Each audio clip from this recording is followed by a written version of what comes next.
Hi guys, so this is going to be the pattern overview for the Granola Girl stick and stitch pattern. Super excited how this one turned out, but I'm just going to run through what stitches you're going to need for each of these little icons and how to do them best. So starting with this, the trekking poles. So you'll just start, I did the red pieces first, which was just a running back stitch of 3 strands of thread. Pretty easy, just a line going across. And then for the pieces that go into the ground if you were hiking, this is going to be a satin stitch. So you can see they're kind of varied lengths. So a little bit wider on top and then narrowed down for the sharp edge. And same with the top of the handles. It's just going to be a satin stitch, about 4 stitches just stacked next to each other. Again, if you need tutorials on these, check out the videos. They'll give you just kind of the basic run through of how to do this stitch.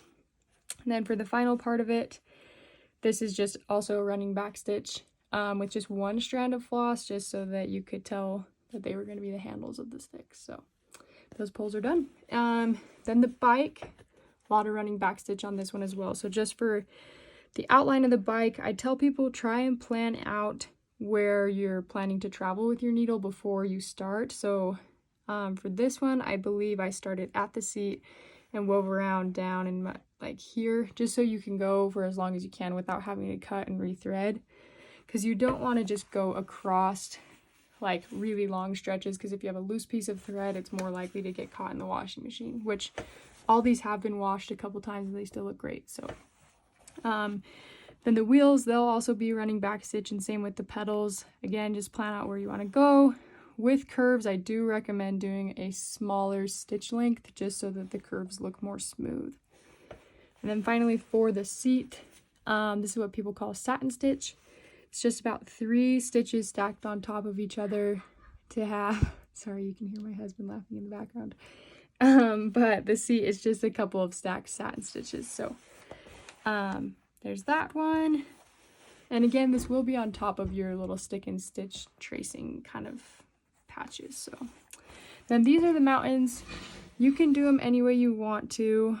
This one I did do a satin stitch just so you could fill the mountains a little bit more, but it would also look really good just filled like outlines like these other shapes. But so this is just a satin stitch. So I started with the blue, starting from one end to the other, just going through top to bottom. And again, make sure to fill all the way through. Don't just like start bottom, bottom, top, top, because then it just doesn't look as clean.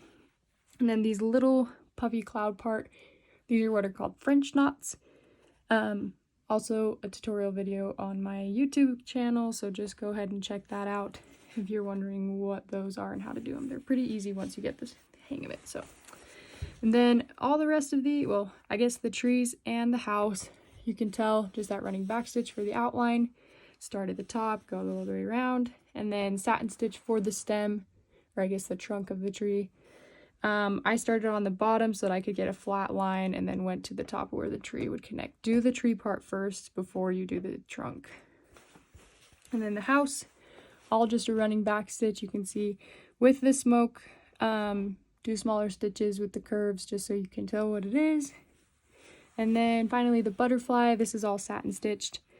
It does get a little tricky when the stitches get as small as they do on the outsides, but just go ahead and start here and just satin stitch, line up the stitches next to each other and just go around the outside.